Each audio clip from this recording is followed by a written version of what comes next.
نحمدہ ونصلی علی رسولہ الکریم، اما بعد فاعوذ باللہ من الشیطان الرجیم، بسم اللہ الرحمن الرحیم۔ قال اللہ تبارک و تعالی: افرأیت من اتخذ الہہ ہواہ واضلہ اللہ علی علم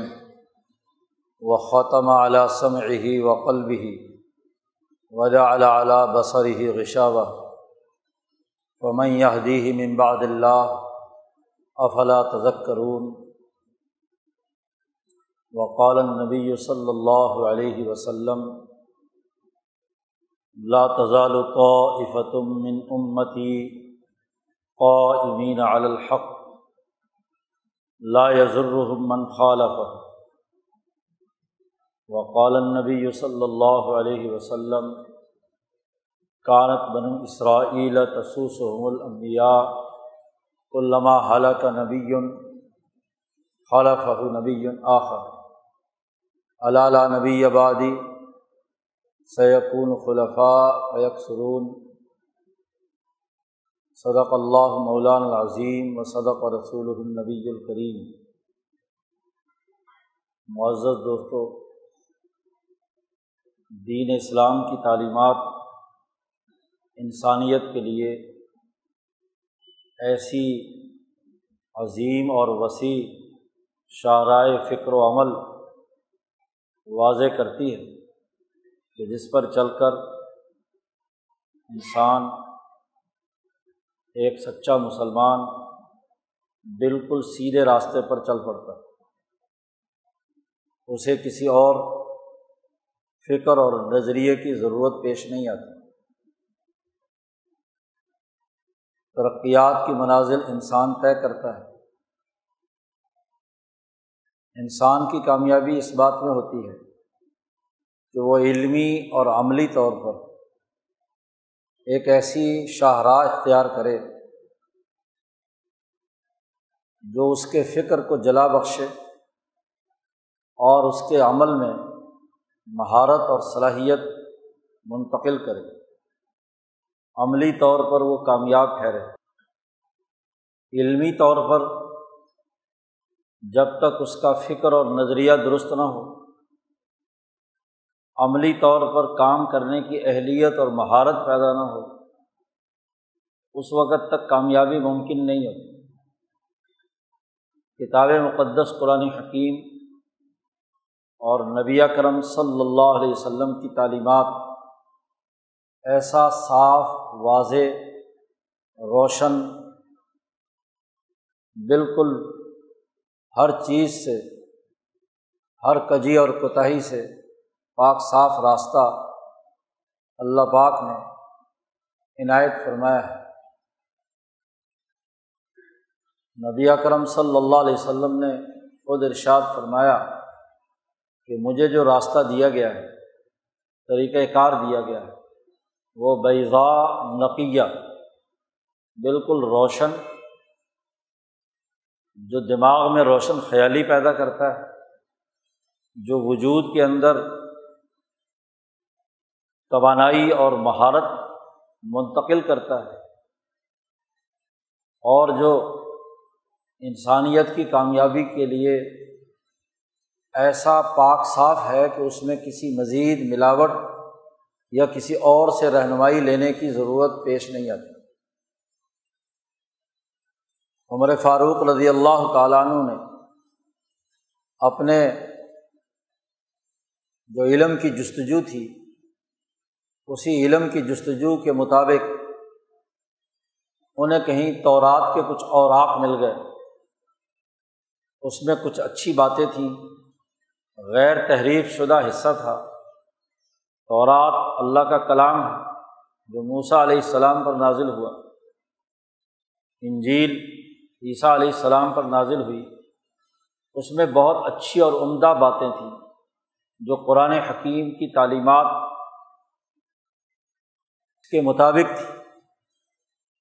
تو وہ ایک اوراق کا مجموعہ لے آئے اور نبی اکرم صلی اللہ علیہ وسلم کے پاس بڑے خوش ہوئے کہ گزشتہ انبیاء کی کتابوں میں سے ایک کتاب ملی اور اس میں علمی طور پر بہت اچھی باتیں ہیں، اس میں بڑا اچھا فکر اور نظریہ دیا گیا ہے۔ تو حضور صلی اللہ علیہ وسلم کے پاس خوشی خوشی لے آئے اور عرض کیا، یا رسول اللہ، کہ ہمیں اہل کتاب یہودیوں اور عیسائیوں سے کچھ اچھی باتیں مل جاتی ہیں، تو کیا ہم وہ لکھ لیا کریں، تحریر کر لیا کریں؟ اور ان میں سے وہ باتیں جو اس اوراق میں تھیں تو نبی اکرم صلی اللہ علیہ وسلم کے سامنے بیٹھ کر پڑھنے لگے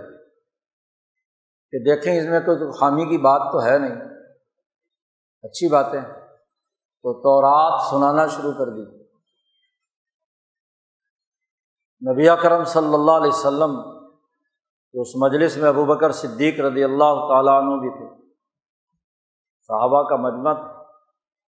جیسے جیسے عمر فاروق تورات کی اچھی اچھی باتیں حضور کو سناتے رہے،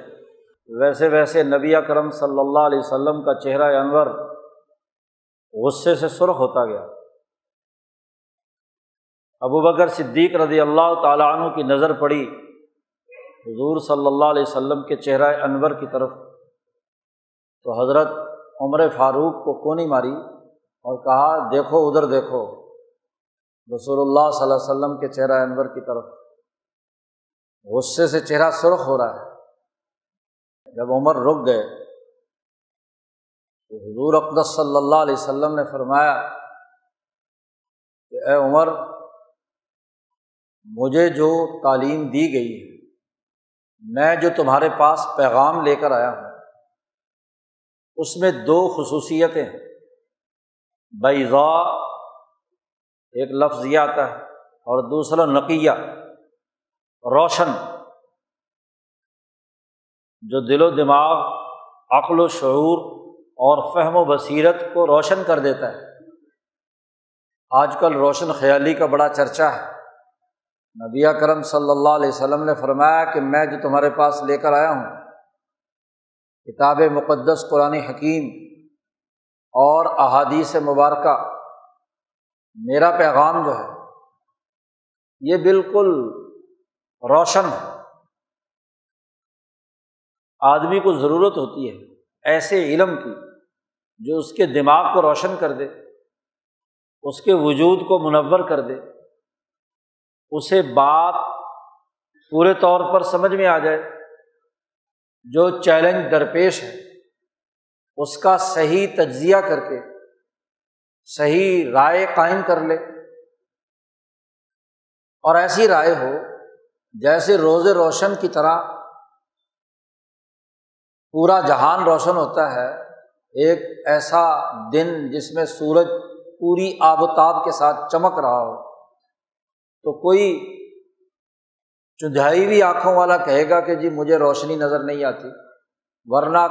کم سے کم روشنی والا بھی اس کے سامنے چیز بالکل واضح اور دو ٹوک ہوگی،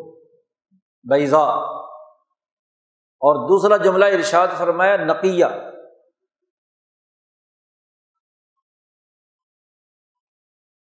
گندم کھانے پینے کی چیزیں لوگ چھانتے ہیں، چھان پھٹک کر کے اس کے جو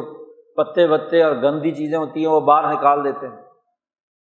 عورتیں دالیں والیں پکاتی ہیں، اس میں سے پتھر وتھر ہر چیز صاف کر کے بالکل، تاکہ کھاتے وقت منہ میں نہ آئے۔ نقیہ، صاف ستھری، کوئی مکسنگ اور ملاوٹ اس میں نہیں ہے۔ یہ تعلیمات میں لے کر آیا ہوں، اور اس کی موجودگی میں تم تورات سنا رہے ہو، لوگوں کی اچھی اچھی باتیں مجھے بتلا رہے ہو۔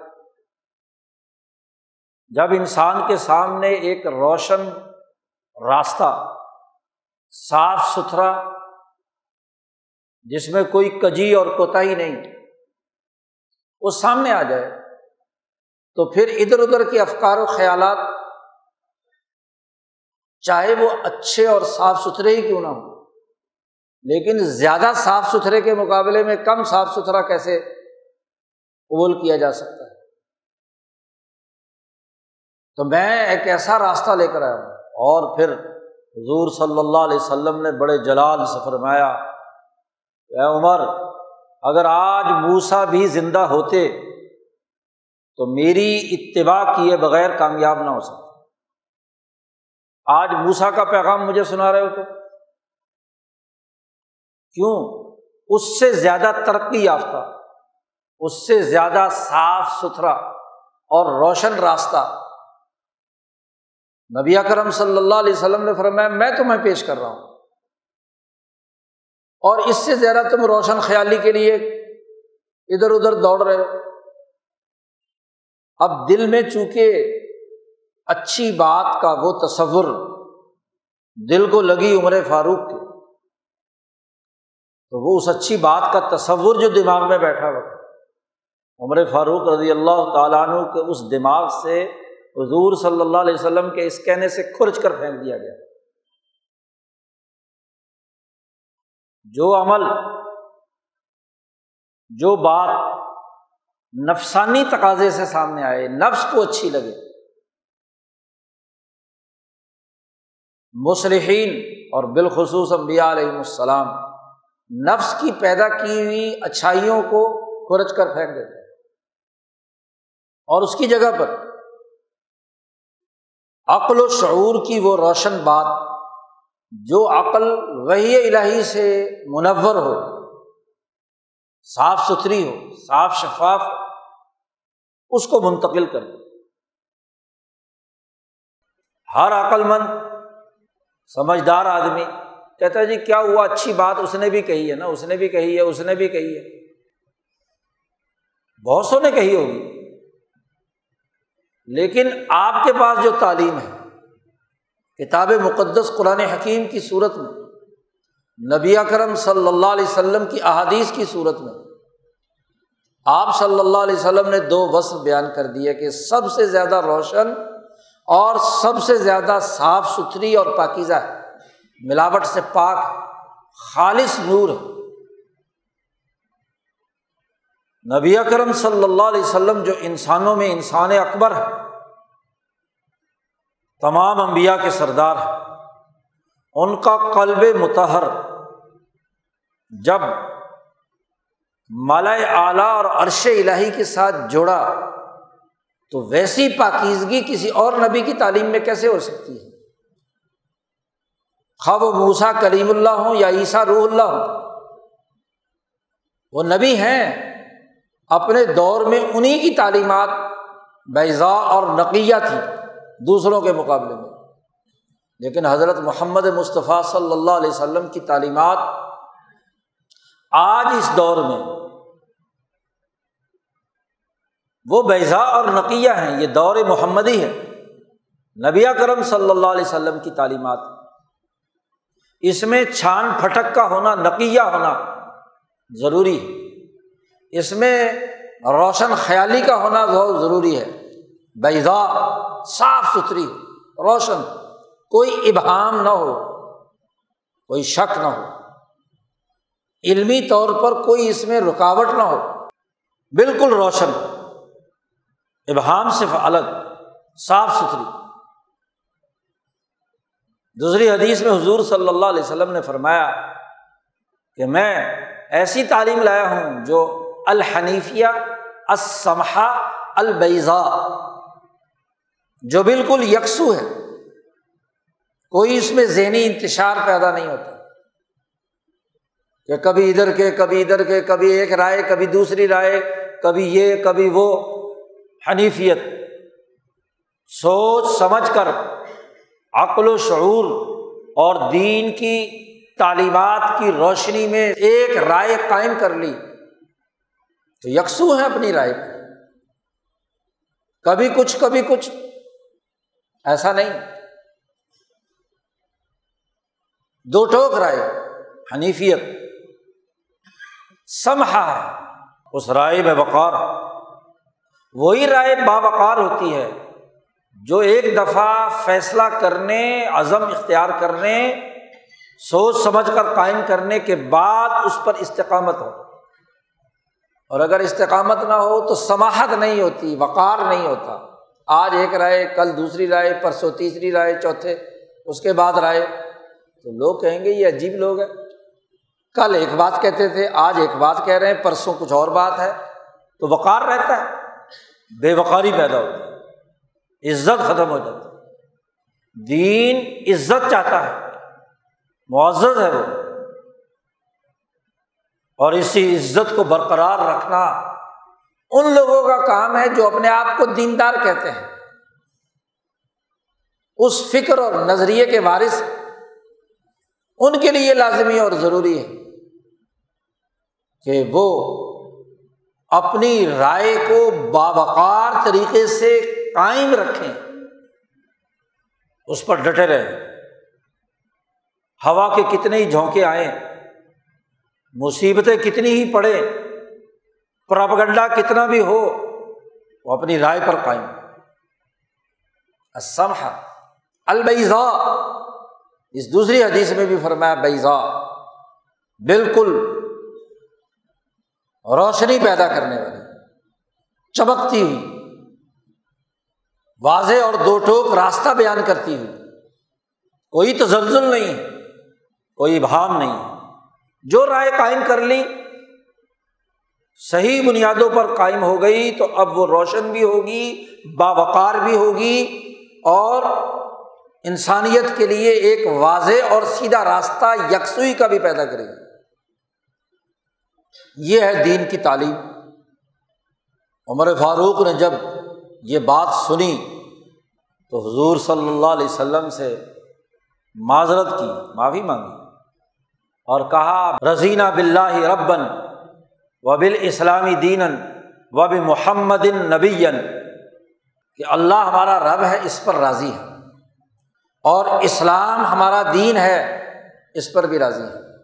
اور محمد صلی اللہ علیہ وسلم کو نبی ماننے پر بھی راضی ہے۔ جب محمد صلی اللہ علیہ وسلم کو نبی مان لیا تو باقی کسی نبی کی اتباع کیسے ہوگی؟ جی، یہ وہ عزم،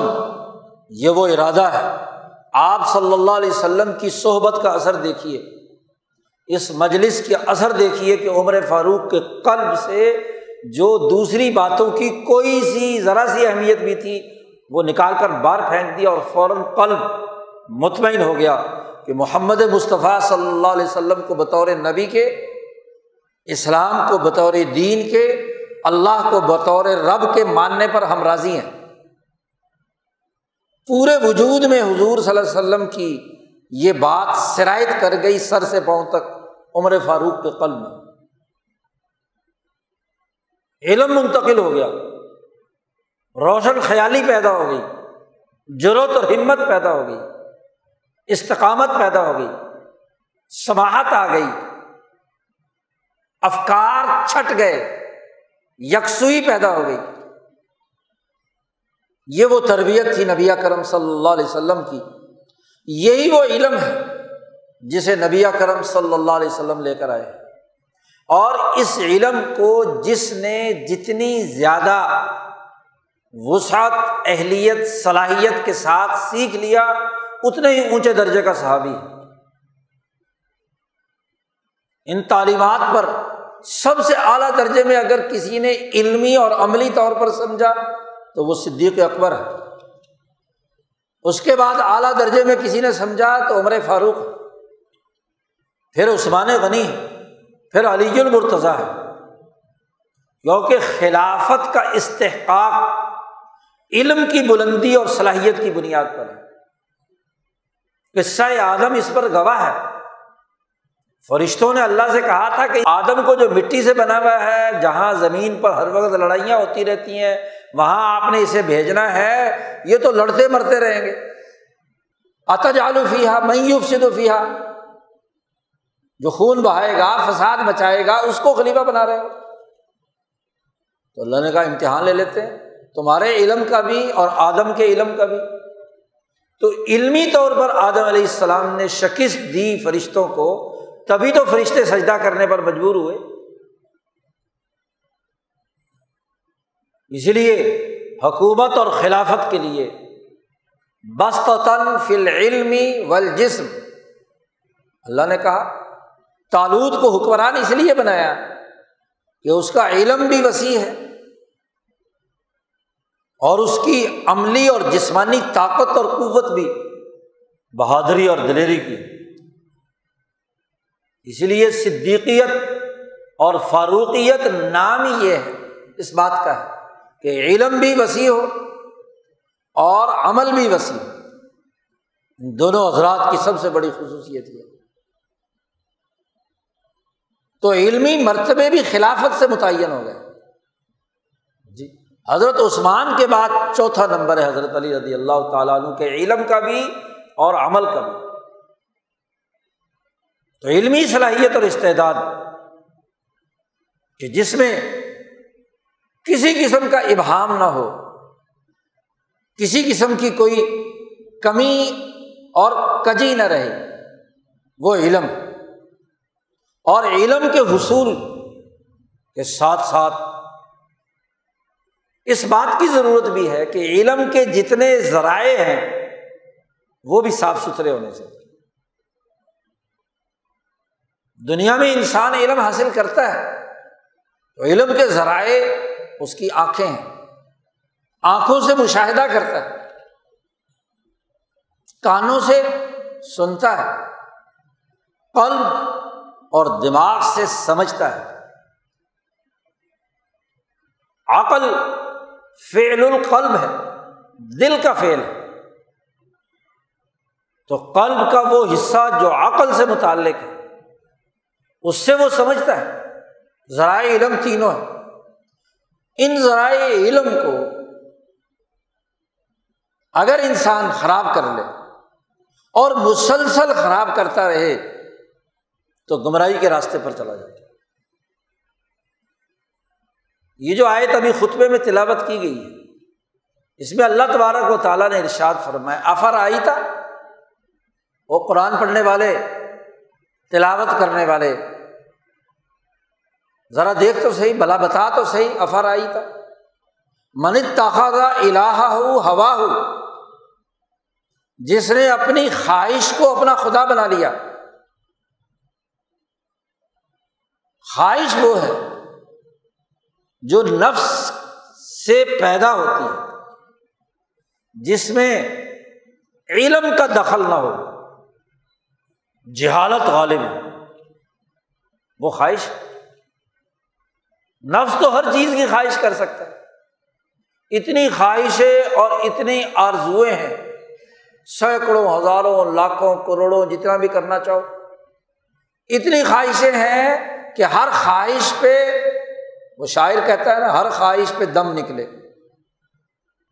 تو دم نکلتا ہے کہ یہ بھی مل جائے، یہ بھی مل جائے، یہ بھی مل جائے، یہ بھی مل جائے، لیکن علمی اور عملی طور پر اس کا حصول ممکن نہ ہو۔ وہ خواہش، تمنا ہے، آرزو ہے، جس کے حصول کا ایک علمی راستہ ہو، اس کا ایک عملی طریقہ کار ہے اور اسے اختیار بھی کیا جائے اور اس کے مطابق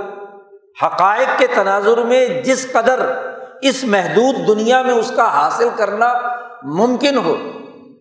وہی ہوگا نا۔ کوئی کام علمی پروسیجرز کے تحت کیا جا سکتا ہے، عملی طور طریقوں کے مطابق کیا جا سکتا ہے، وہی حاصل ہوگا نا۔ جو محض تمنا ہے، محض خواہش ہے، محض آرزو ہے،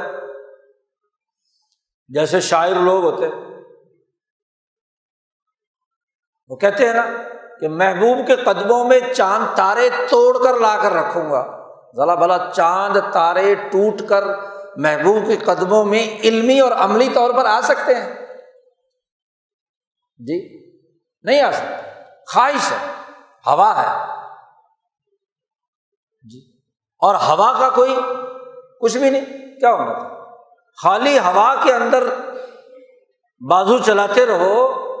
تو کیا نتیجہ نکلے گا؟ کچھ نہیں۔ ہوا وہ خواہش ہے جس کے پیچھے نہ علمی استعداد اور نہ ہی عملی استعداد، عملی مہارت۔ تو اس خواہش کو خدا بنا لیا، بس جو دل میں آیا وہ زبان سے نکال دیا، خواہش کو رائے بنا دیا،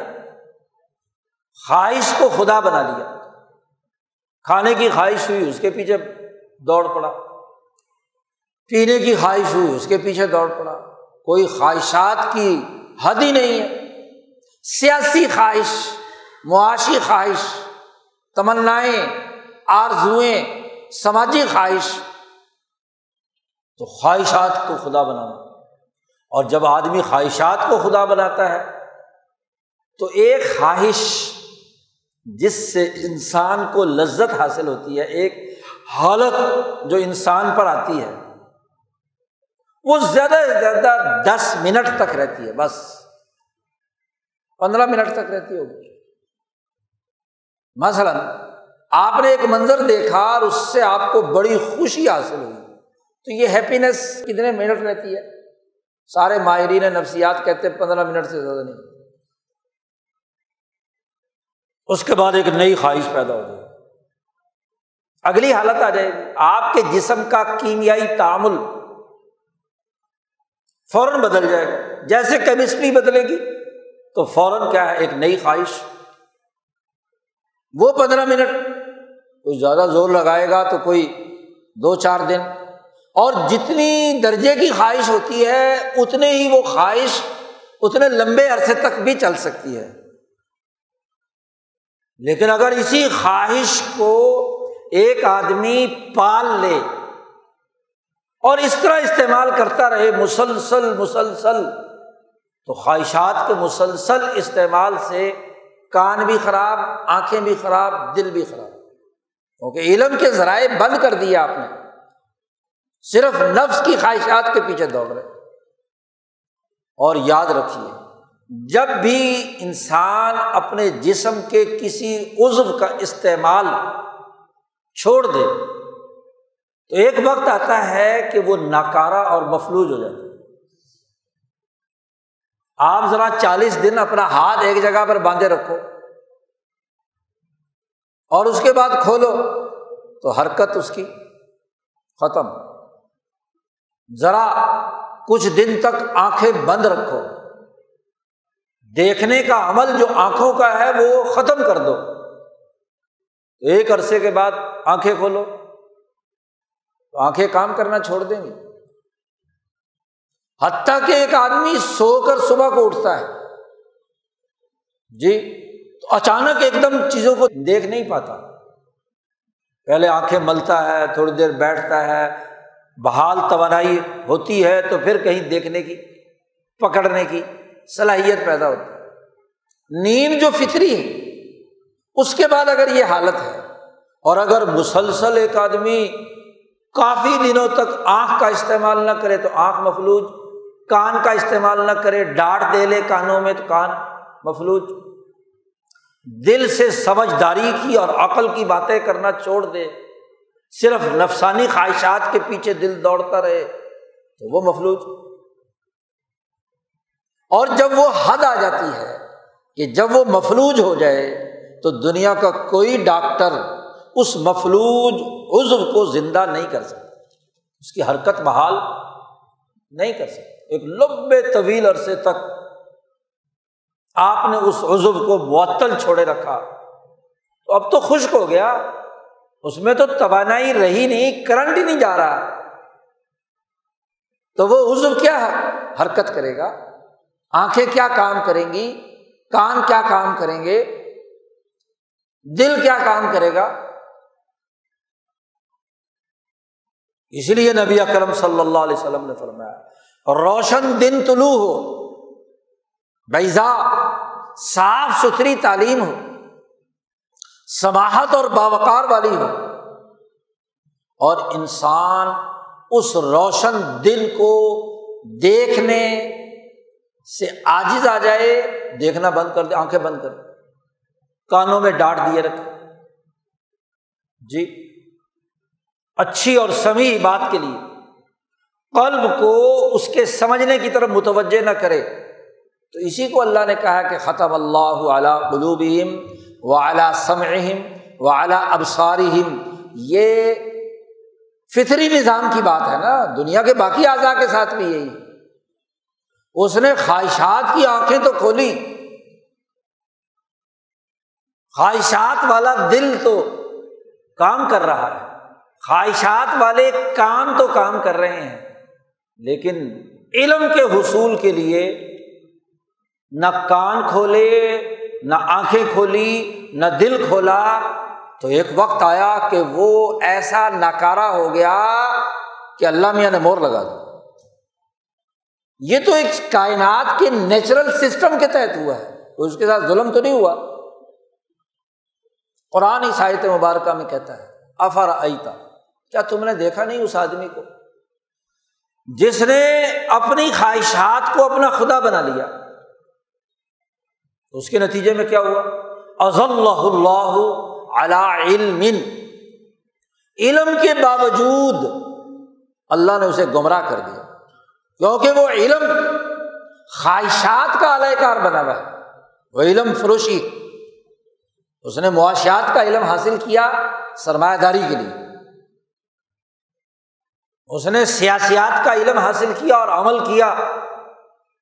ظلم اور زیادتی اور مفادات اور سامراجی اور طاغوتی نظام کی اعلی کاری کے لیے علم تھا، لیکن وہ علم جس میں خواہش کو خدا بنا لیا، سرمایہ پرستی کو، جاہ پرستی کو، طاقت اور قوت کو اس نے اپنا خدا بنا لیا، علم کے باوجود بھی اضلہ اللہ، اور کیوں گمراہ کر دیا؟ کہ اصل علم کے جو ذرائع تھے ان ذرائع میں اس کے کان اور اس کے قلب پر وختم علی سمعہ وقلبہ، اس کے کانوں پر اور اس کے قلب پر اللہ نے مہر لگا دی کہ تم نے اتنے عرصے تک استعمال نہیں کیا، علم کا غلط استعمال کیا۔ علم کا کام تو عقل کو روشن کرنا تھا، علم کا کام تو قلب میں صلاحیت اور استعداد پیدا کرنا تھا، سمجھداری پیدا کرنا تھا، علم کا کام تو سماعت کے ذریعے سے اس کی کلاسیفیکیشن سمجھنا تھا کہ علم کون سا، کس درجے کا، کن حقائق کے تناظر میں۔ کان سے سن کر انسان آوازوں کے درمیان فرق محسوس کرتا ہے، قلب سے اس کی درجہ بندی سمجھتا ہے، جب بند کر دیا تو اللہ نے مہر لگا دی، ختم علی سمعہ وقلبہ، اور وجعل علی بصرہ غشاوہ، اور اللہ نے اس کی آنکھوں پر پردے ڈال دیے، آنکھوں کے سامنے پردے آ گئے تو کیا دکھائی دے گا؟ خواہشات کے پردے۔ اپنے علم کو بیچ کر خواہشات کمانے کا کام، سیاست کا علم آیا اور اسے خواہشات پورا کرنے کے لیے استعمال کرنے لگا تو آنکھوں کے سامنے موٹی موٹی چربی چڑھ گئی، جی پردے آ گئے۔ جو سیاست انسانی اجتماع کے فائدے کی تھی، وہ سیاست ایک مخصوص سرمایہ دار طبقے کی اجارہ داری قائم کرنے کے لیے استعمال کرنے لگے۔ سیاست کا مقصد تو انسانیت کے لیے امن قائم کرنا تھا، اور سیاست کا مقصد دہشت گردی پیدا کرنا، سامراجی مقاصد کو پورا کرنے کے لیے جنگ اور لڑائی، امن وغیرہ تمام اس مقاصد کے لیے کیے جائیں تو پردہ آ گیا نا، وجعل علی بصرہ غشاوہ۔ اور جب مسلسل آنکھوں کا غلط استعمال، کان کا غلط استعمال، قلب کا غلط استعمال کرنے کے بعد وہ ٹیڑھا ہو گیا تو فمن یہدیہ من بعد اللہ، اللہ نے اس پر مہر لگا دی، اللہ کے سسٹم نے، تو اس کو اللہ کے بعد کون ہدایت دینے والا ہو؟ کان بوڑھے ہو گئے، ختم ہو گیا سسٹم کانوں کا، ڈاکٹر نے جواب دے دیا کہ پردے پھٹ گئے وغیرہ وغیرہ، اب یہ نکارا تو سن سکتا ہے؟ تو میں یہدی من بعد اللہ، قلب کے اوپر اتنے خواہشات کے غلاف چڑھ گئے، قالوا قلوبنا غلف، مکے کے مشرک کہتے تھے کہ ہمارے دلوں کے اوپر غلاف چڑھ گئے، تو تہ در تہ غلاف چڑھ جائیں تو روشنی جائے گی اندر، سمجھ آئے گی، روشن خیالی پیدا ہوگی؟ نہیں ہو سکتی۔ فمن یہدی من، اللہ پاک نے کہا افلا تذکرون،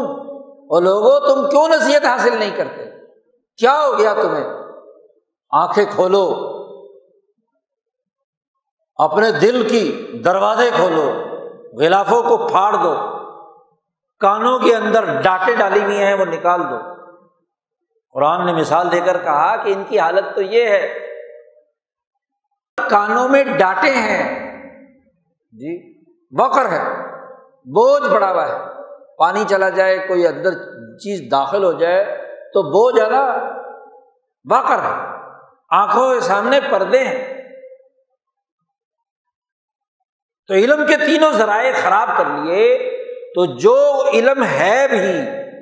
وہ خواہشات کا غلام بن کر اس کا اعلی کار ہو جائے، پھر علم بھی خواہشات ہی کا ہوگا۔ اس آیت نے بالکل واضح کر دیا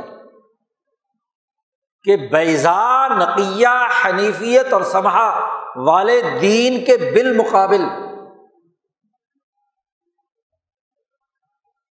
انسانوں کے جو امراض ہیں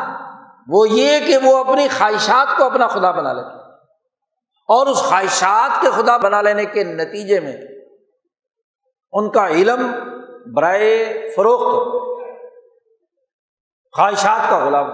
وہ علم چاہے ظاہری طور پر حلق سے اوپر پڑھنے والا قرآن پاک کا علم ہو، حدیث کا علم ہو، منطق اور فلسفے کا علم ہو، انجینئرنگ کا علم ہو، میڈیکل سائنسز کا علم ہو، سیاست کا علم ہو، معیشت کا علم ہو، جب دماغ پر خواہش غالب آ گئی تو علم خواہش کا غلام بن گیا، علم کا غلام نہیں، حقیقی علم کا۔ علم تو زیادہ سے زیادہ کسی چیز کا عکس دماغ میں آ جانا، منطقی لوگ تعریف کرتے ہیں کسی چیز کی شکل و صورت کا دماغ کے اندر آ جانا، یہ علم۔ لیکن دماغ میں آ جائے اور اس علم کو خواہش کے تابع بنا لیا جائے، عقل کے، نور الہی کے، وحی الہی کے، جو پیغام حضرت محمد مصطفیٰ صلی اللہ علیہ وسلم لائے ہیں اس کے تابع نہ بنایا جائے، اس وقت تک کامیابی کیسے ہو سکتی؟ نبی اکرم صلی اللہ علیہ وسلم نے فرمایا خبردار لوگو، تم اس وقت تک کامیاب نہیں ہو سکتے جب تک کہ تم اپنی خواہش کو اس کے تابع نہ کرو جو میں تمہارے لیے لے کر آیا ہوں۔ قرآن، حدیث، تعلیم، تفہیم، سیاسی سسٹم، معاشی نظام جو میں لے کر آیا ہوں، اپنی خواہشات کو جب تک اس کے تابع نہیں کرو گے تم نجات نہیں پا سکتے۔ تو خواہشات کو دین کے اس روشن بہترین سسٹم کے تابع کرنا، اس کے بغیر کامیابی نہیں۔ آج کا مسئلہ کیا ہے؟ یہ آیات اور احادیث پڑھنے اور سننے کا مطلب یہ نہیں ہے کہ ماضی کی تاریخ کا کوئی قصہ یا بات بیان ہو رہی ہے، کہتے ہیں یہ مشرکین مکہ کے بارے میں نازل ہوئی تھی، مشرکوں والے عمل ہم کریں گے تو ہم پر فٹ نہیں ہوگی،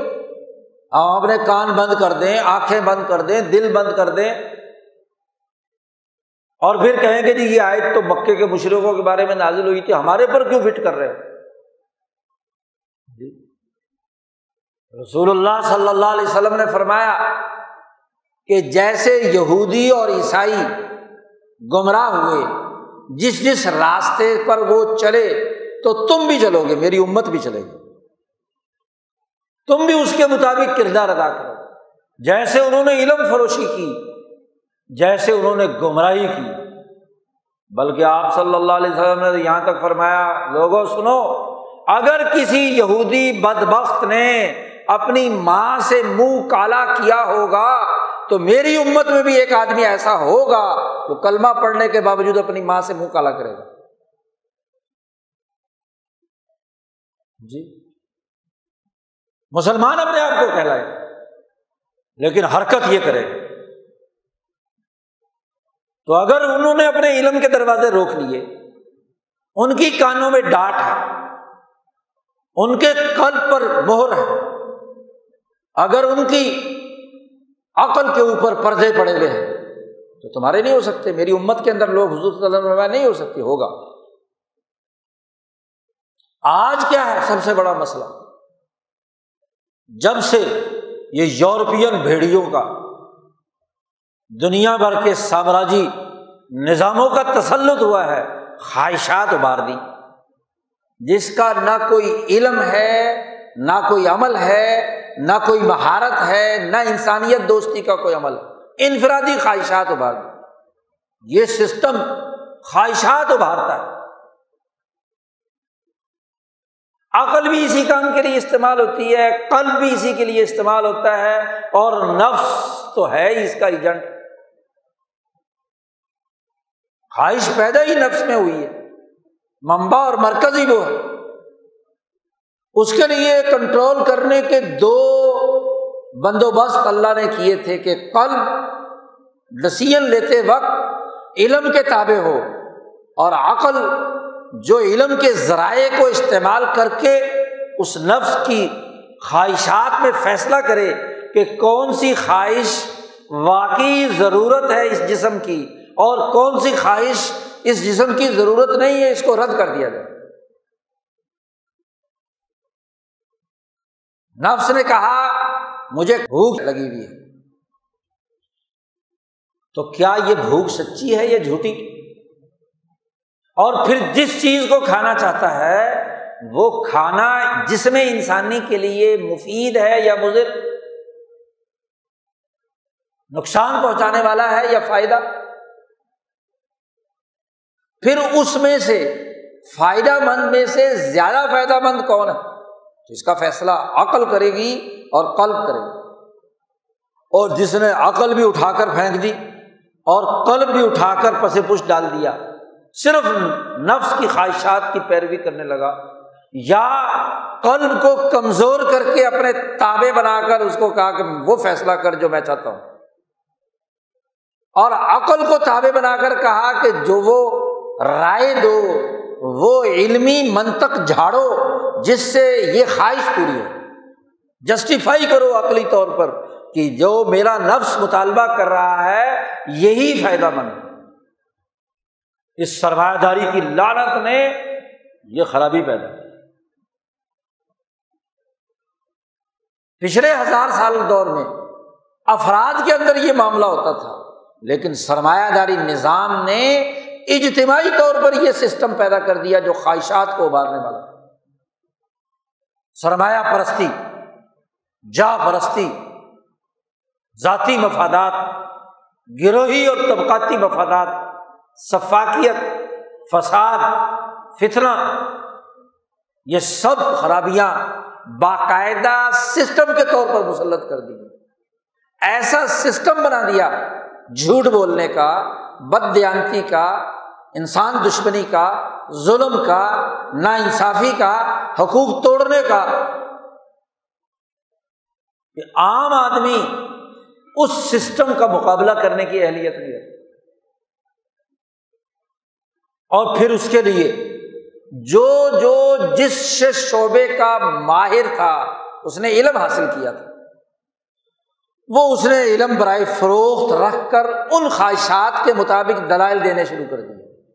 ڈاکٹر تھا تو اپنی طبی صلاحیتیں اور اپنے علم کو عالمی سامراجی سرمایہ دارانہ خواہشات کے دلائل، طبی دلائل دینے کے لیے استعمال کرنا شروع کر دیا۔ ایک انجینئر تھا تو اس نے اپنی اس مہارت اور صلاحیت کو اس کام کے لیے استعمال کرنا شروع کر دیا۔ ایک مولوی اور مفتی تھا،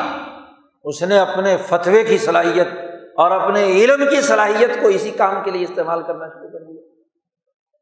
قرآن و حدیث سے دلائل دینا شروع کر دیے۔ سرمایہ داری نظام عین اسلام ہے، یا تھوڑی سی تبدیلی کر لو تو ٹھیک ہو جائے گا۔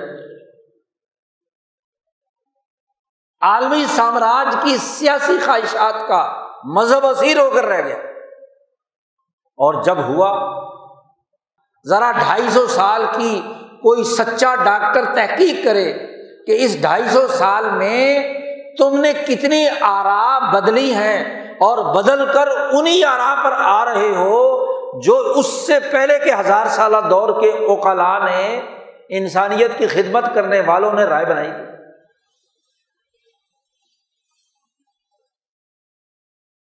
یورپ اگر یہ حرکت کرتا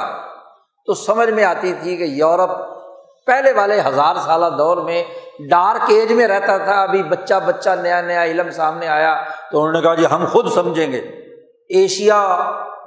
کے علم سے استفادہ نہیں کریں گے، خود تجربے کریں گے، تجربے سے جو ہمیں سمجھ میں آئے گی تو ہم اسے قبول کریں گے۔ لیکن یہ ایشیا کو کیا ہوا، اس کے علمی ماہرین کو کیا ہوا،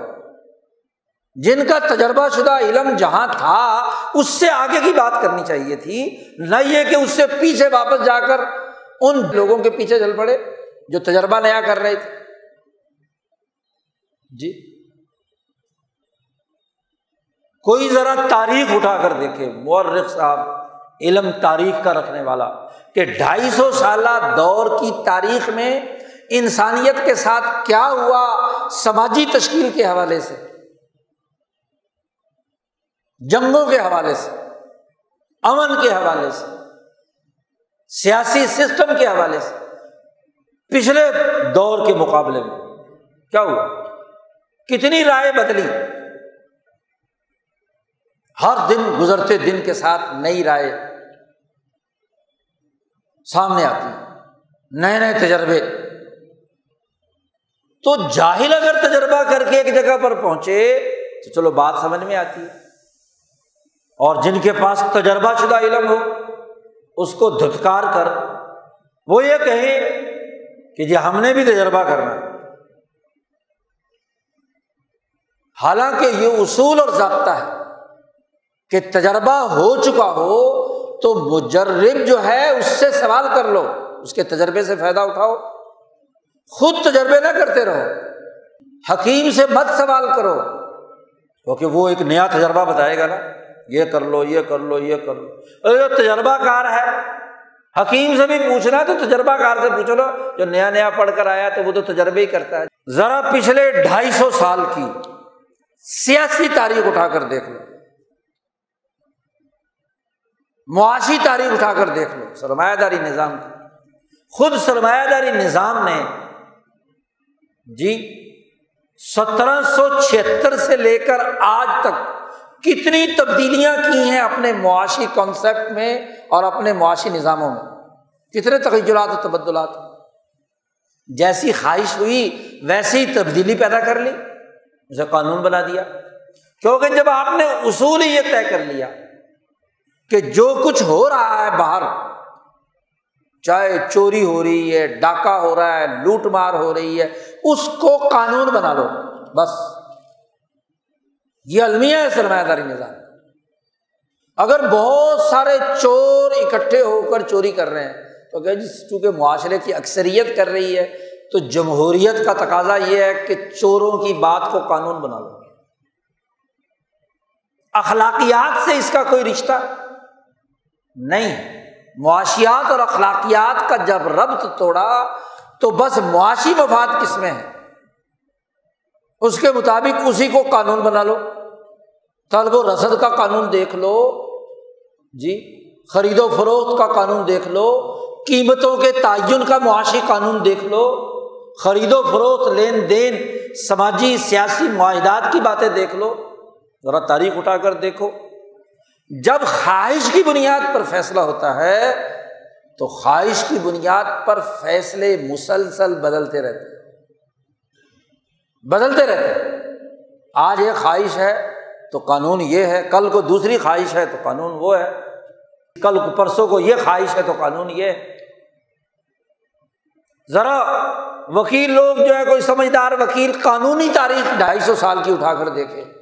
کہ گرگٹ کی طرح قانون کتنے بدلے، کیا کیا تغیرات و تبدلات اور کن مقاصد کے تحت ہوئے، کون سی خواہش پوری کرنی تھی جس کے لیے کوئی قانون نافذ کیا گیا۔ پوری تاریخ بھری ہوئی ہے خواہشات کے انبار سے قانونی نظام بنائے، ایکٹس بنائے، ہاں جی، اس کی بنیاد پر ضمنی اور ذیلی ضابطے بنائے، تو مقاصد کیا تھے؟ خواہشات پوری کرنا۔ یہ تو ہو گئے وہ جو کہتے ہیں جی دنیا دار ہے۔ ذرا مذہبی تاریخ بھی اٹھا کر دیکھ لو، 250 سال کی، جب سے مسلمان ملکوں پر سرمایہ داری نظام کا تسلط ہوا ہے اور سامراجی سرمایہ کا سسٹم، ہاں جی، انہوں نے اسلامی ملک بنانے شروع کیے ہیں۔ 20ویں صدی کے آغاز سے خلافت عثمانیہ کو ختم کر کے عربوں کو الگ کیا، ان کے حصے بکھرے کیے، ہاں جی، بر عظیم پاک و ہند سے، ہاں جی، مسلمانوں کی حکومت کا خاتمہ کیا، یہاں ایسٹ انڈیا کمپنی اور اس کے بعد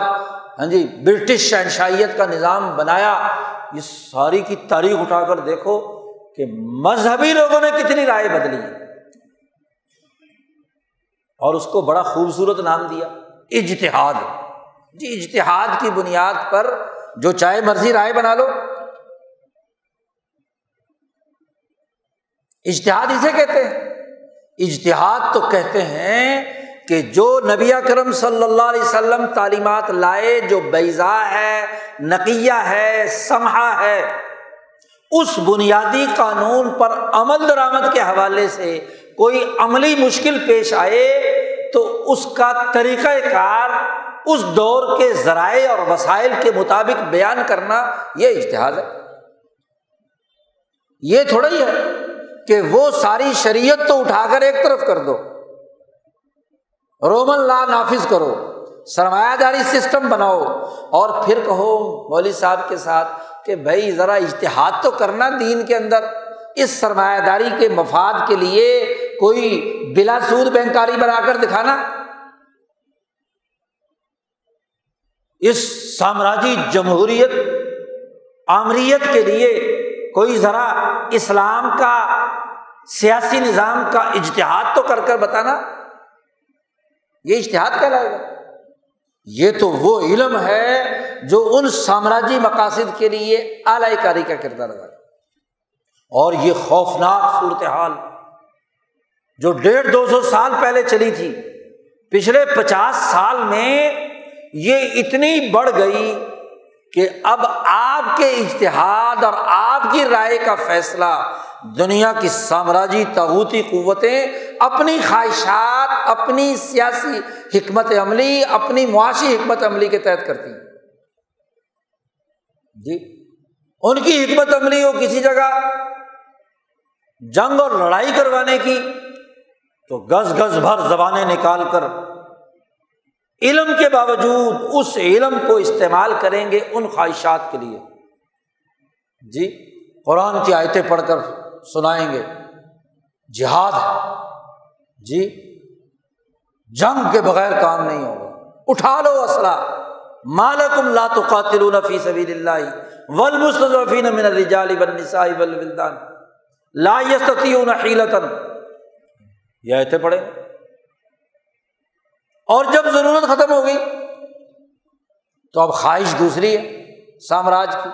تو اب پڑھیں گے کہ وَإِنْ أَحَدٌ مِّنَ الْمُشْرِكِينَ اسْتَجَارَكَ فَأَجِرْهُ حَتَّى يَسْمَعَ كَلَامَ اللَّهِ، کوئی مشرک تم سے امن مانگے تو امن دے دو۔ اب امن کے گیت گائیں گے، اور وہ جو پہلے جہاد ہوا تھا وہ دہشت گردی بن جائے گی۔ جی رائے بدل گئی خواہش کے تابع، کیونکہ جنہوں نے خواہشات دماغ میں ڈالی، علم بھی عقل بھی اسی کے لیے استعمال ہونے لگا۔ 20 سال تک ممبر پر اچھلتے ہوئے لوگ امن کی دہائی دیتے تھے، عدم تشدد کی تقریریں کرتے تھے، پیغام پاکستان پر دستخط کرتے تھے، بڑے فخر سے کہتے تھے کہ ہم نے ان کو تشدد سے بچا کر اس تمہاری سرمایہ دارانہ جمہوریت کے کھیل میں ان کو اپنے ہمارے ساتھ شریک کیا۔ پاکستان کے بڑے مولانا صاحب کہتے تھے تشدد کے راستے سے کام نہیں ہوتا، اور ایک مولوی صاحب تو تقریر کرتے ہوئے کہتے ہیں کہ دیکھو کتنا بڑا احسان ہے قائد محترم کا کہ جنہوں نے تشدد کا راستہ اختیار کیا تو دیکھو افغانستان تباہ نہیں ہو گیا۔ کب؟ آج سے 4 سال پہلے کہتے ہیں۔ جو جہاد کے نام پر کام کر رہے تو ان کا حشر کیا ہوا ذرا دیکھو۔ بڑے فخر سے کہہ رہے ہیں وہ مولوی صاحب، آج دیکھو کہ تم بڑے امن سے اپنے مدرسوں میں بیٹھے ہوئے ہو، مسجدیں سنبھالے ہوئے ہو، ذرا دیکھو وہاں جا کر مدرسے اجڑ گئے، مسجدیں اجڑ گئیں، ہاں جی مذہب کی تعلیم اجڑ گئی۔ تو دیکھو ہمارے قائد محترم کا کمال ہے کہ تمہیں عدم تشدد کے راستے پر لا کر بچایا کہ آج تم بڑے امن سے مسجدوں میں بیٹھے۔ اور 20 سال گزرنے کے بعد اب جناب اتنے بڑے بڑے لیٹر لکھے رہے ہیں، جہادی تو ہم ہی تھے، ہم نے ہی تو جہاد کیا تھا، ہم ہی تو اس کے بانی تھے، یہ تو بڑا جہاد ہے کہ علماء کی حکومت قائم ہو گئی، مذہب کی حکومت قائم ہو گئی، مبارکباد کے پیغامات دیے جا رہے ہیں۔ کل تک کہہ رہے تھے ان کا حشر دیکھو کہ وہاں مسجدیں اجڑ گئی اور مدرسے اجڑ گئے، اور آج کہتے ہیں کہ جی دنیا میں مزاحمت کار، دنیا کی سپر طاقت کو شکست دینے والے، اور ان کی حمایت میں اپنے اپنے لیٹر پیڈز پر کیا ہے باقاعدہ انہیں مبارکباد دی جا رہی ہے، ان کی عظمت کو سلام کیا جا رہا ہے، کہا جا رہا دیکھا نہیں جہاد کے نتائج نکل آئے۔ ابھی ان 40 سالوں میں 3 رائے آ گئیں، پہلے وہ جہاد تھا، 20 سال دہشت گردی رہا، اور اب پھر جہاد ہو گیا۔ کیوں؟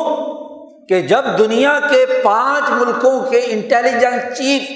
کابل میں بیٹھ کر اسلامی حکومت بنائے رہے ہیں جی،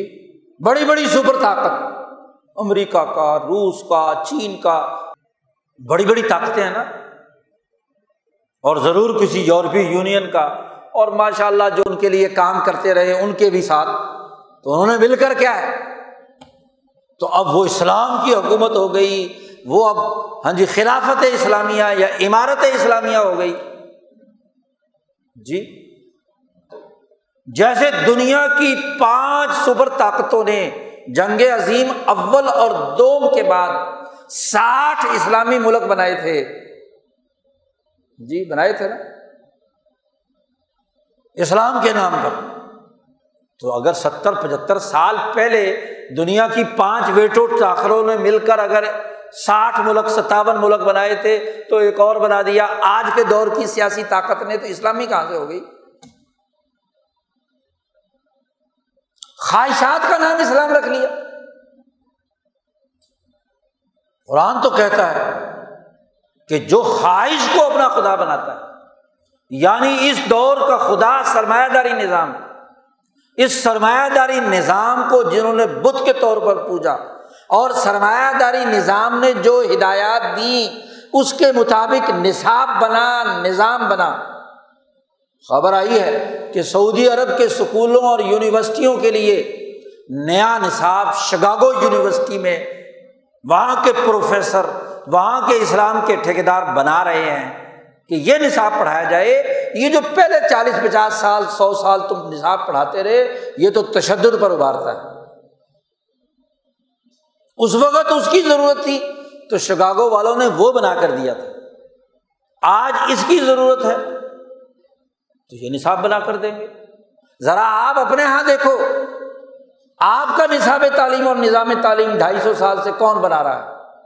غلامی کے زمانے میں بھی اور غلامی کے بعد بھی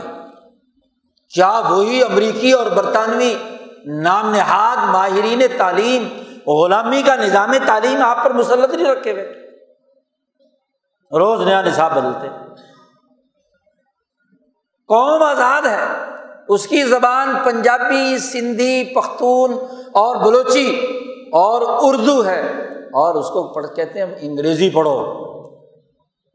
انگلش میڈیم مسلط کر دیا،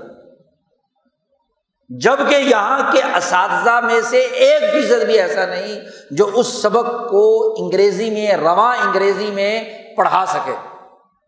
بیچارے ساری رات رٹا لگاتے ہیں، کوئی جو ان میں سے ذہین ہوتا ہے تو اس رٹے کے مطابق کیا ہے صبح کو ویسا ہی ہاں جی لیکچر جھاڑ دیتے ہیں، باقی نہ اسے سمجھ نہ اسے سمجھ۔ علم منتقل ہوتا ہے مادری زبان میں، کانسیپٹ کلیئر ہوتے ہیں اس میں، وہ غائب، تو علم کیا آئے گا؟ خواہشات کے غلام ہے۔ تو افرأیت من اتخذ الہہ ہواہ، اور اضلہ اللہ علی علم، علم کے باوجود اللہ نے انہیں گمراہ کر دیا، کیونکہ وہ علم فروشی تھی، وہ خواہشات کا اعلی کار تھا،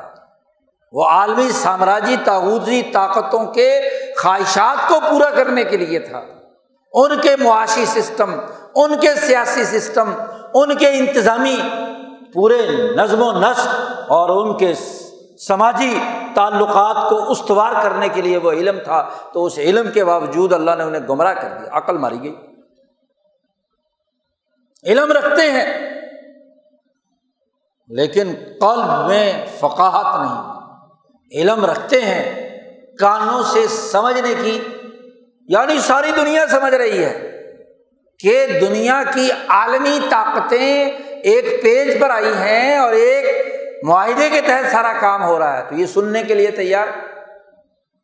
نہیں۔ کیا کہتے ہیں؟ جو ہم نے طاقت کے بل بوتے پر حکومت حاصل کی۔ جی آنکھوں دیکھی کی بات ہے، ہر آدمی جو عقل مند ہے وہ دیکھ رہا ہے، لیکن دیکھنا نہیں چاہتے کیونکہ خواہش کے خلاف، سننا نہیں چاہتے۔ کیوں؟ کہ سامراجی میڈیا جو کچھ سنا رہا ہے خواہشات کے مطابق اسے اپنے اندر اتار رہے ہیں۔ جو سامراجی میڈیا دکھا رہا ہے آنکھوں سے اسے دیکھ رہے ہیں، اور جو سامراجی طوفان بدتمیزی جھوٹ کا جو بات سمجھا رہا ہے وہ سمجھ رہے ہیں۔ تو قلب بھی فیل، کان بھی ختم، آنکھیں بھی ختم، اور علی علم۔ اور اللہ نے کہا ہے کہ اگر تم نے یہ استعمال اسی طرح جاری رکھا تو فمن یہدیہ من بعد اللہ، اللہ کے بعد کون ہے جو تمہیں راستہ دکھائے گا؟ اللہ کے نظام کو چھوڑ کر سامراجی طاغوتی نظام کے اعلی کار بنے رہو گے تو کون ہے جو تمہیں ہدایت دے گا؟ قرآن کہتا ہے افلا تذکرون، نصیحت حاصل کرو، تذکر حاصل کرو، غور و فکر کرو، اپنے قلب پر چھائے ہوئے غلاف نوچ کر پھینک دو، اپنی عقل پر چھائی ہوئی چیزیں لگے ہوئے قفل توڑ دو، اپنے کانوں میں گھسی ہوئی ڈانٹیں نکال کر پھینک دو، شعور بلند کرو۔ وہ شعور جو دین اسلام کی تعلیمات کے اساس پر صحابہ میں نبی اکرم صلی اللہ علیہ وسلم نے منتقل کیا تھا، لا یصلح آخر هذه الامہ الا بما صلحت به اولها، اس امت کا آخر کبھی درست نہیں ہو سکتا جب تک کہ وہ طریقہ کار اختیار نہ کرے جو اس امت کی اصلاح کا، درستگی کا اس امت کے اول حصے میں ہوا تھا۔ انہوں نے کان کھولے، آنکھیں کھولی، دل کھولا، اور نبی اکرم صلی اللہ علیہ وسلم کی ان روشن تعلیمات کو، ان صاف ستھری پاکیزہ تعلیمات کو، ان یکسوئی فکر پیدا کرنے والی تعلیمات کو انہوں نے اپنے قلب میں سمجھا اور حفاظت کی، وعا، اس کو سینے میں محفوظ کیا، وعی۔ انہوں نے اپنی عقل میں اس کی فقاہت محسوس کی، انہوں نے اپنے نفس اور خواہش کو اس کے تابع بنایا، اور اس لیے انہوں نے جو رائے قائم کی، وہ زمانے بدل گئے نہیں بدلی۔ ذرا اس 250 سال میں اس سچی جماعت کو دیکھیے جو حضرت مجدد الفسانی، امام شاہ ولی اللہ دہلوی اور اس خانوادہ ولی اللہ سے سچی وابستگی رکھنے والے تھے۔ انہوں نے 150-200 سال پہلے اس سامراجی طاغوتی برطانوی اور امریکی نظام کو سمجھا، اور اس کے مقابلے میں دین اسلام کی شعوری اور عقلی تعلیمات کی بنیاد پر رائے قائم کی۔ ان کی رائے میں تو کوئی تغیر نہیں ہے، جو بات شاہ صاحب نے کہی جو بات سید احمد شہید شاہ اسماعیل شہید نے کہی، جو حضرت شاہ اسحاق دہلوی نے کہی، جو 1857 کے اولو العزم انسانوں نے کی، جو شیخ الہند نے کی، جو حضرت سندھی، حضرت مدنی، مفتی کفایت اللہ نے رائے قائم کی، آج بھی وہی رائے ہے، وہی رائے جو رائے پوری سلسلے کے مشائخ نے قائم کی، حضرت مدنی اور حضرت سندھی کے ساتھ وابستہ حلقے نے رائے قائم کی، انہوں کو بدلنے کی ضرورت پیش آئی۔ پہلے دن سے کہا کہ یہ سامراجی جنگ ہے، ان کے غلط مقاصد کو پورا کرنے کے لیے سامراج کے، یہ وہ گریٹ گیم ہے جو 1854 میں کابل پر حملے سے شروع ہوئی تھی اور آج 200 سال ہو گئے، پیترے بدل بدل کر آ رہی ہے۔ ان کے فہم نے سمجھ لیا اور روشن تعلیمات سے سمجھا کہ یہ تو سامراج کے مقاصد کے لیے جنگ ہے، اس کی اعلی کاری کا عمل ہے، اسی کی بنیاد پر بننے، بگڑنے، بدلنے کا سارا عمل چل رہا ہے۔ شعوری رائے ہے نا۔ نبی اکرم صلی اللہ علیہ وسلم کو اللہ نے کہا کہ فَإِذَا عَزَمْتَ فَتَوَكَّلْ، جب عزم آپ نے کر لیا تو اس پر بھروسہ کیجیے۔ فَاسْتَقِمْ كَمَا أُمِرْتَ، جیسے آپ کو حکم دیا اس پر استقامت ظاہر کیجیے۔ إِنَّ الَّذِينَ قَالُوا رَبُّنَا اللَّهُ ثُمَّ اسْتَقَامُوا، ڈٹ جاؤ۔ تو آپ دیکھیں گے کہ جتنی بھی سامراج نے گرگٹ کی طرح یہاں تبدیلیاں کی، اس سچی جماعت نے اسے سمجھا، تجزیہ کیا اور اس کے مطابق جو رائے قائم کی وہ وقت کے بدلنے سے بدلی نہیں۔ اور یہ جو روز بدلتے ہیں تو وہ تبدیلی تو خواہشات کا آئینہ دار ہے، وہ اصل میں امانت و دیانت، علم اور شعور کی بنیاد پر نہیں۔ آج ہمیں ضرورت ہے کہ رائے قائم کرتے ہوئے عقل و شعور کے اس راستے کو سامنے رکھیں جو روشن شاہراہ حضور اقدس صلی اللہ علیہ وسلم نے قائم کی، صحابہ اس پر چلے، تابعین چلے، تبع تابعین چلے، اولیاء اللہ کی تعلیمات رہیں، اور بالخصوص اس بر عظیم پاک و ہند کے ان اولو العزم انسانوں نے جو رائے قائم کی، مجدد الفسانی، شاہ ولی اللہ دہلوی اور ان کے پورے سلسلے کی جماعت، یہی وہ پیغام تھا جو آج ہمارے سامنے اس پاکستان میں حضرت اقدس مولانا شاہ سید احمد رائے پوری نے رکھا تھا، اور آج وقت نے ثابت کر دیا کہ وہ رائے صحیح، درست، بیضاء، نقیہ، صاف ستھری، انبیاء علیہ السلام کے نظریے اور غلبہ دین کی سوچ کے ساتھ تھی، وہی صحیح ثابت ہے۔ اور جو خواہشات کی بنیاد پر آراء بناتے رہے، کبھی کہا عورت ووٹ نہیں دے سکتی، کبھی کہا عورت ووٹ دے سکتی ہے، کبھی کہا الیکشن نہیں لڑ سکتی، کبھی کہا صدر پاکستان بن سکتی ہے، اور کبھی کچھ اور کبھی کچھ، یہ کام نہیں کیا۔ سوچ سمجھ کر جو رائے قائم کی، وہ اس کی حقانیت آج اپنا آپ بنوا رہی ہے۔ وہ جو سامراجی گیم ہے، اس کے بدلتے ہوئے رخ سمجھنے کی اہلیت اور صلاحیت اس شعور کے ذریعے سے حاصل ہوتی ہے جو نبی اکرم صلی اللہ علیہ وسلم نے صحابہ اور اولیاء اللہ کے ذریعے سے قائم رکھا ہے۔ اور آپ صلی اللہ علیہ وسلم نے فرمایا قیامت تک ایک جماعت حق پر قائم رہے گی، لا تزال طائفۃ من امتی، جی ہمیشہ قائم رہے۔ اس کی مخالفت کرنے والے اس کو نقصان نہیں پہنچا سکیں گے، وہ رائے ابھرتی رہے گی، اپنا آپ منواتی رہے گی۔ آج علماء حق کی سچی رائے کو سامنے رکھ کر گرد و پیش کے حقائق کا تجزیہ کرنا، عقل و شعور سے کام لینا، دین کی فہم و بصیرت حاصل کرنا، یہ وقت کا تقاضا ہے۔ اللہ تعالیٰ ہمیں اس تقاضے کو سمجھنے اور اس کے مطابق اپنے آپ کو،